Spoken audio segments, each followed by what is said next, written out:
বন্ধুরা কেমন আছো? নিশ্চয়ই ভালো আছো। আমরা বিদ্যালয়ে যেতে পারছি না, অনেক কষ্ট।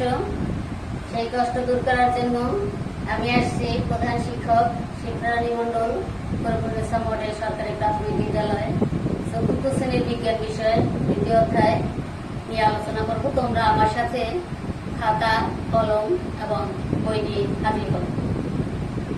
আমরা শুরুতেই একটা ভিডিও দেখি।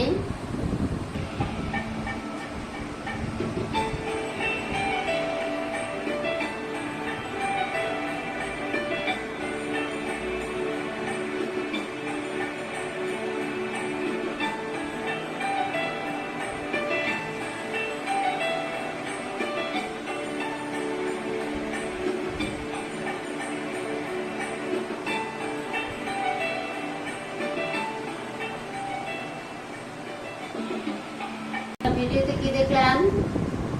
কিছু উদ্ভিদ এবং কিছু পশু পাখির ছবি, কিছু গাছ এবং পশু পাখির ছবি। আচ্ছা, গাছগুলি কোনটা বড় আছে, কোনটা ফুলে ফলে আছে ভরা। আবার পশু পাখির মধ্যে কিছু আছে পাখি, কিছু আছে পশু, কিছু আছে বিভিন্ন রকমের ছোট ছোট প্রাণী। আচ্ছা, এখন এই যে ছবিগুলি তোমরা পর্দায় দেখতে পাচ্ছ, একটা বাঘ আছে, একটা বড় গাছ আছে, একটা গরু আছে, একটা ফুলের গাছ আছে, একটা ঘোড়া দৌড়াচ্ছে আর একটা ফুলের গাছ। আচ্ছা, এগুলি আমরা একটু ভালোভাবে লক্ষ্য করি। দেখো, এই গাছটা কিন্তু ঠায় দাঁড়িয়ে আছে, সে কিন্তু নড়াচড়া করতে পারছে না। এই দেখো, এই ঘোড়াটা কি করছে? দৌড়ে যাচ্ছে। আচ্ছা, এই ফুলের গাছটা সে ফুলে সুশোভিত হয়েছে। এইগুলি কিন্তু এদের আলাদা আলাদা বৈশিষ্ট্য, এগুলি আলাদা আলাদা এদের বৈশিষ্ট্য। আমরা আজকে উদ্ভিদ প্রাণীর বৈশিষ্ট্য এবং পার্থক্য নিয়ে আলোচনা করব। দেখো, অনুমান করতে পারো কি আমরা কি নিয়ে আজকে আলোচনা করব? আজকে আমরা পড়ব উদ্ভিদ ও প্রাণীর মধ্যে পার্থক্য।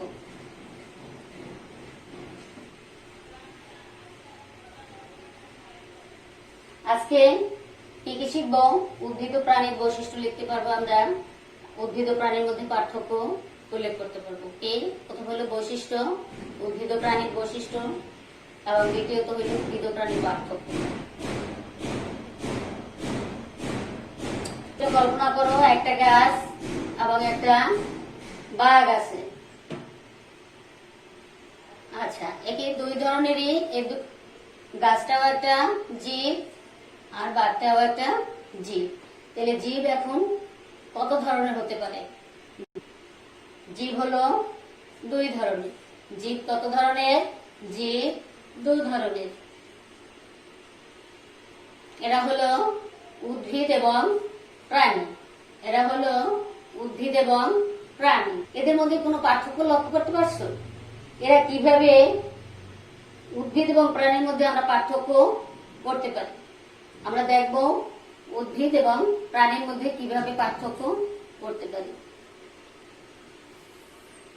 আচ্ছা, এখন উদ্ভিদ এবং প্রাণীর মধ্যে যে পার্থক্য করব আমরা, প্রথমে দেখি কিভাবে এরা শক্তি পায়, প্রাণী কিভাবে শক্তি সঞ্চয় করে। আচ্ছা, উদ্ভিদ তো মাটি থেকে খাদ্য সংগ্রহ করে এবং তার পাতায় খাদ্য তৈরি হয়, এ থেকে সে শক্তি সংগ্রহ করে। এবং প্রাণীও খাদ্য থেকে শক্তি পায়। আবার অঙ্গ প্রত্যঙ্গের দিক থেকে উদ্ভিদেরও ডালপালা, শাখা প্রশাখা আছে। প্রাণী কি আছে? হাত, পা, নাক, মুখ, চোখ, বিভিন্ন অঙ্গ প্রত্যঙ্গ আছে। আচ্ছা, উদ্ভিদ কি চলাফেরা করতে পারে? উদ্ভিদ চলাফেরা করতে পারে না। এরা মূলের সাহায্যে মাটির সাথে আটকে থাকে। এরা কিসের সাহায্যে আটকে থাকে? মূলের সাহায্যে। মূল বা শিকড়, আমরা সাধারণত বলে থাকি শিকড়ের সাহায্যে মাটির সাথে আটকে থাকে। এবং প্রাণীরা তারা তাদের হাত পা দিয়ে তারা চলাচল করতে পারে। কিভাবে সাড়া প্রদান করে? উদ্ভিদ সাধারণত শব্দ করতে পারে না। উদ্ভিদ শব্দ করতে পারে না, কিন্তু স্পর্শটা তারা বুঝতে পারে। অনেক উদ্ভিদ আছে, যেমন মনে করো তুমি লজ্জাবতী, লজ্জাবতীর গাছটা কি দেখেছো? তুমি স্পর্শ করার সাথে সাথে সেটা কি হয়, সে পাতা বন্ধ করে দেয় এবং আস্তে আস্তে আবার সে পাতা ছেড়ে দেয়। আবার প্রাণীর তো সাড়া প্রদান করার ক্ষমতা আছে। সে তুমি মানুষ বলো বা গরু বা বাঘ, এরা কিন্তু সাড়া প্রদান করতে পারে, তারা ডাকতে পারে, কথা বলতে পারে এবং আরো কিছু বৈশিষ্ট্য আছে। যেমনি উদ্ভিদ কোনটা আছে ছোট, কোনটা আছে বড়, এগুলি তাদের আকারগত পার্থক্য। আবার কোনটা আছে নরম, কোনটা আছে শক্ত। এই আবার প্রাণীরা বিভিন্ন প্রকার, প্রাণীরা আছে বিভিন্ন ধরনের, ছোট জাতের প্রাণী, বড় প্রাণী, হিংস্র প্রাণী, তারপরে তোমার গৃহপালিত প্রাণী, বহু রকমের প্রাণী। এরপরে আমরা বিস্তারিত আলোচনা করবো এরপরে। আচ্ছা, এগুলি আমরা দেখলাম। এই যে তুমি কি উদ্ভিদ প্রাণীর বৈশিষ্ট্যগুলি মনে করতে পারো? আচ্ছা, এটা কি গাছ? একটা গাছ। উদ্ভিদের বিভিন্ন অংশের সাথে এবার আমরা পরিচিত হব। উদ্ভিদের কি কি অংশ আছে দেখি তো। আচ্ছা, এই দেখো, এই যে এখানে এই মূলটাকে আমি আলাদা করে এখানে নিয়ে দেখানো হয়েছে। মূলের কাজ কি বলতো?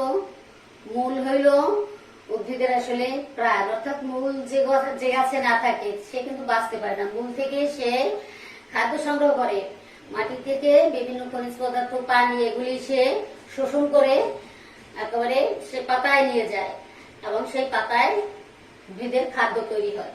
মূলের কাজ আমরা, এবং মূলের আরো একটা কাজ আছে, তাকে মাটির সাথে আটকে রাখা, তাকে মাটির সাথে দৃঢ়ভাবে আটকে রাখি। আচ্ছা, দ্বিতীয়ত হলো কোনটা? কাণ্ড। মূলের পরে আসছে কাণ্ড। আমরা গাছের প্রধান, তাকে বলি কাণ্ড। আচ্ছা, তারপরে আসছে শাখা প্রশাখা, বাংলা কথায় যেটা বলা হয় ডালপালা। ডালপালা বা শাখা প্রশাখা। দেখো, এরপরে আসছে পাতা। পাতা, উদ্ভিদের পাতা। আচ্ছা, পাতা কি? পাতার কাজ কিন্তু ব্যাপক। পাতাকে বলা হয় উদ্ভিদের রান্নাঘর।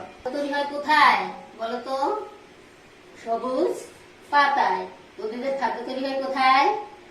সবুজ পাতায়।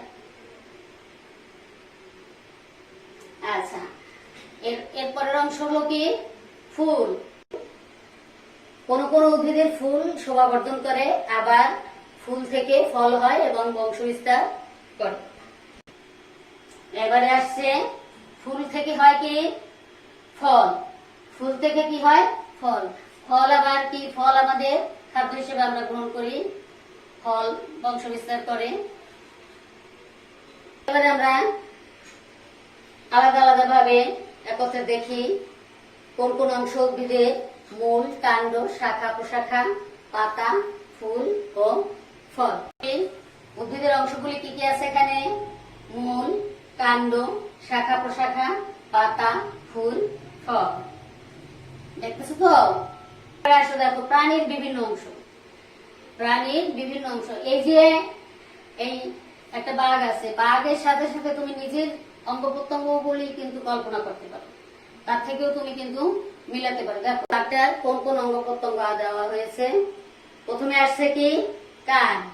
কান কিন্তু আমাদেরও আছে। আচ্ছা, কানের কাজ কি বলতো? কানের কাজ হলো শোনা। কান থেকে আমরা কি করি? শুনি। তারপরে আসছে কি? চোখ। চোখ থেকে কি করি আমরা? চোখের কাজ হলো দেখা। চোখের কাজ দেখা। এরপর নাক। নাকের কাজ ঘ্রাণ নেওয়া এবং শ্বাস প্রশ্বাস করা। তারপরে আসছে কি? মুখ। মুখের কাজ কি? স্বাদ নেওয়া এবং কথা বলা। আর কি করি? মুখ থেকে আমরা কথা বলি, অর্থাৎ খাবার খাই, কথা বলি। আচ্ছা, আমরা প্রাণীর বিভিন্ন অঙ্গ প্রত্যঙ্গ এবং উদ্ভিদের অঙ্গ প্রত্যঙ্গ গুলি আমরা দেখলাম। এবারে উদ্ভিদের, উদ্ভিদ সূর্যের আলো নিচ্ছে, মূলের সাহায্যে মাটিতে আটকে থাকে। উদ্ভিদ কি করে? মূলের সাহায্যে মাটিতে আটকে থাকে। এরপরের বৈশিষ্ট্য কি? এক জায়গা থেকে অন্য জায়গায় চলাচল করতে পারে না। উদ্ভিদ এক জায়গা থেকে অন্য জায়গায় চলাচল করতে পারে না। তৃতীয় বৈশিষ্ট্য, উদ্ভিদ দেখতে পায় না, শুনতে পায় না এবং গন্ধ নিতে পারে না। উদ্ভিদ দেখতে পায় না, শুনতে পায় না এবং গন্ধ নিতে পারে না। আমরা প্রথমে দেখলাম কি, উদ্ভিদ শিকড়ের সাহায্যে মাটির সাথে আটকে থাকে। উদ্ভিদ পারে না, উদ্ভিদ দেখতে পায় না, শুনতে পায় না এবং গন্ধ নিতে পারে না। আচ্ছা, প্রাণীর মতো এরা খাবারও কিন্তু খায় না। প্রাণী যেমন হাত থেকে খাবার খায় বা রান্না করে খাবার খায় বা মুখ থেকে খাবার খায়, কিন্তু উদ্ভিদ এভাবে খাবার খায় না। সে নিজের খাদ্য নিজেই তৈরি করে, যেটা আমরা দেখতে পারি না। আমরা কিন্তু খালি চোখে সেটা দেখতে পারি না। কিভাবে? তাহলে প্রশ্ন আসে যে উদ্ভিদ তাহলে নিজের খাদ্য নিজে কিভাবে তৈরি করে? নিশ্চয়ই মনে প্রশ্ন আসছে। আচ্ছা, তো কি উদ্ভিদ, এই যে দেখো এই গাছটার উপরে কি আছে? একটা সূর্য আছে এবং সূর্যের থেকে কি পড়ছে গাছের উপরে? আলো পড়ছে। সূর্যের আলোর উপস্থিতিতে উদ্ভিদের পাতার সবুজ ক্লোরোফিল এবং খনিজ পদার্থ এগুলি মিশে পাতায় কি শর্করা জাতীয় খাদ্য তৈরি হয় এবং সেই খাদ্য আবার উদ্ভিদের বিভিন্ন শাখা প্রশাখায় ছড়িয়ে পড়ে। এভাবে উদ্ভিদ খাদ্য তৈরি করে। তাই উদ্ভিদের কিন্তু খাবার কিনতে বাজারেও যাওয়া লাগে না, রান্নাঘরে রান্না করতেও যাওয়া লাগে না। তার রান্নাঘর পাতা, সবুজ পাতা উপস্থিতিতে সেই খাদ্য তৈরি করে। সূর্যের আলো, কার্বন ডাই অক্সাইড এগুলি মিলে সে খাদ্য তৈরি করে, শর্করা জাতীয় খাদ্য। আচ্ছা দেখো, প্রাণী দেখো, একটা গরু কি করছে? ঘাস খাচ্ছে। আবার আরো একটা গরু, সে কি করছে? ঘাস খাচ্ছে। এরা কি নিজের খাদ্য নিজে তৈরি করতে পারছে না? এমন কোন অঙ্গ প্রত্যঙ্গ নাই যে সে মাটির ভিতর থেকে খাবার নিয়ে আসবে। এমন কিন্তু প্রাণীর মধ্যে কোনো অঙ্গ প্রত্যঙ্গ ঈশ্বর দেয় নাই। কিন্তু তাকে নির্ভর করতে হচ্ছে উদ্ভিদ বা অন্য প্রাণীর উপর। সে খাদ্য হিসেবে গ্রহণ করছে কি? ঘাস, লতা পাতা, বিভিন্ন রকমের সবজি, উদ্ভিদ, তারপরে ছোট প্রাণী, বড় প্রাণী যারা আছে তারা ছোট প্রাণীকে খাদ্য হিসেবে গ্রহণ করছে। নিজের খাবার নিজে তৈরি করতে পারছে না। প্রাণী নিজের খাবার নিজে তৈরি করতে পারছে না। খাদ্য হিসেবে উদ্ভিদ অথবা অন্য প্রাণী খেয়ে থাকে। প্রাণী খাদ্য হিসেবে উদ্ভিদ অথবা অন্য প্রাণী খেয়ে থাকে। আচ্ছা দেখো, যে বাবুটা কি করছে? কি উঠছে, ঘোড়াটা দৌড়াচ্ছে, অর্থাৎ এরা কি চলাচল করতে পারছে, এক জায়গা থেকে অন্য জায়গায় যেতে পারছে। ঠিক আছে, একটি মানুষ আসছে, একটি পাখি উঠছে, একটি ঘোড়া দৌড়াচ্ছে। অধিকাংশ প্রাণী ইচ্ছা মতন চলাচল করতে পারে। বেশিরভাগ প্রাণী ইচ্ছা মতন চলাচল করতে পারে। চলাচলের জন্য এদের কি আছে? পা বা ডানা বা পাখনা আছে। চলাচলের জন্য এদের বিভিন্ন রকমের অঙ্গ প্রত্যঙ্গ রয়েছে। আচ্ছা, এবারে আমরা তোমাদের খাতায়, নোট খাতায় একটু কাজ দাও যে উদ্ভিদ এবং প্রাণী এই দুটোর আলাদা আলাদা তিনটে করে বৈশিষ্ট্য আমরা একটু লিখি। আমরা বলেছিলাম, মনে আছে, যে উদ্ভিদ শিকড়ের সাহায্যে আটকে থাকে, উদ্ভিদ চলাচল করতে পারে না, এরা শ্বাস নিতে পারে না, এরা চোখে দেখতে পারে না। হ্যাঁ, এই তারপরে এরা ছোট থেকে বড় হয়। আবার প্রাণী কি করে? চলাচল করতে পারে, প্রাণী খাবার খেতে পারে, প্রাণী শ্বাস নিতে পারে। একটু আগে আমরা দেখেছি। আচ্ছা, এবার আমরা বইয়ের সাথে একটু দেখি। আমাদের বইয়ের 12 পাতা আমরা একটু খুলি। বইয়ে কি কি আছে আমরা একটু কমপক্ষে 2 বার একটু দেখি যে আমাদের কি কি আছে এবং আমরা কি এতক্ষণ পড়লাম। দেখো, নিজের খাবার নিজে তৈরি করে, প্রাণী নিজের খাবার নিজে তৈরি করতে পারে না। খাদ্যের জন্য প্রাণী উদ্ভিদের উপর নির্ভরশীল বা অন্যান্য প্রাণীর উপর নির্ভরশীল। আবার অঙ্গ প্রত্যঙ্গের দিক থেকে উদ্ভিদেরও মূল কাণ্ড শাখা প্রশাখা আছে, প্রাণীর হাত পা ডানা ইত্যাদি রয়েছে। আবার চলাচলের ক্ষেত্রে উদ্ভিদ এক স্থানে মূলের সাহায্যে আটকে থাকে, এক জায়গা থেকে অন্য জায়গায় চলাচল করতে পারে না। বেশিরভাগ প্রাণীর হাত পা ডানা পালা আছে, নিজেরা তাদের ইচ্ছা মতো চলাচল করতে পারে। ও প্রাণীর বৈশিষ্ট্য এবং পার্থক্যগত দিকগুলি আমরা দেখলাম। আচ্ছা, এগুলি আমরা আসলে নিজেরাও কিন্তু যদি একটু কল্পনা করি, তাহলে আমাকে কল্পনা করলে আমি বুঝি যে আমি একটা প্রাণী, আমি কি কি করতে পারি, আমার কি কি বৈশিষ্ট্য আছে। আবার আমার ঘরের সামনে যে গাছটি রয়েছে, সে কি করে, সে ছোটবেলা থেকে বড় হলো, মানুষও ছোটবেলা থেকে বড় হলো, মানুষ কথা বলতে পারে, গাছটা কথা বলতে পারে না, মানুষ হাঁটতে পারে, সে গাছটা এক জায়গায় খায় দাঁড়িয়ে আছে। গাছের জন্য আমরা আলাদা কোনো খাবার দিচ্ছি না, কিন্তু আমাদের প্রাণীদের জন্য কি প্রতিদিনই 3-4 বেলা করে রান্না করে খেতে হচ্ছে, হয় মাছ খাই না হয় সবজি খাই। হ্যাঁ, এই যে পার্থক্যগত দিক, এগুলি হল উদ্ভিদ ও প্রাণীর মূল পার্থক্য এবং বৈশিষ্ট্য। আচ্ছা, এবারে আমরা উদ্ভিদ এবং প্রাণী, জীব দুই ধরনের। কি কি?